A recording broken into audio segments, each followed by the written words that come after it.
ଜିରାଳରେ ଖଣ୍ଡିଆ ବାଣ ଫୁଟି ଦୁଇ ଭାଇ ଗୁରୁତର ଜିଲ୍ଲା ମୁଖ୍ୟ ଚିକିତ୍ସାଳୟରେ ଭର୍ତ୍ତି।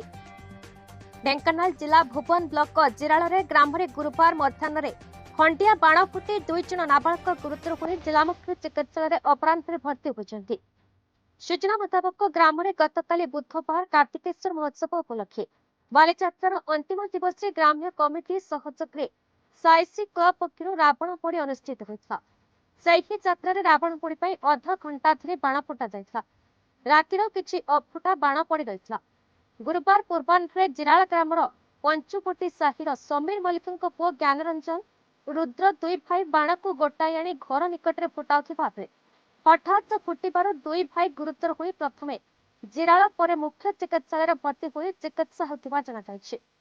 ତେବେ ଜିରାଳ ଦେଶ ସଭାପତି ଅର୍ଜୁନ ପଣ୍ଡାଙ୍କ ଦାୟିତ୍ୱହୀନତା ଯୋଗୁଁ ବୁଦ୍ଧିଜୀବୀ ଗ୍ରାମବାସୀ ଦାୟୀ କରିଛନ୍ତି। ମଞ୍ଚରେ ଶ୍ରୀ ଜଗନ୍ନାଥଙ୍କ ନିକଟରେ ଦୀପଦାନ ବେଳେ ଜୋତା ପିନ୍ଧି ସମାଲୋଚନା ହୋଇଥିଲେ ଶ୍ରୀ ପଣ୍ଡା।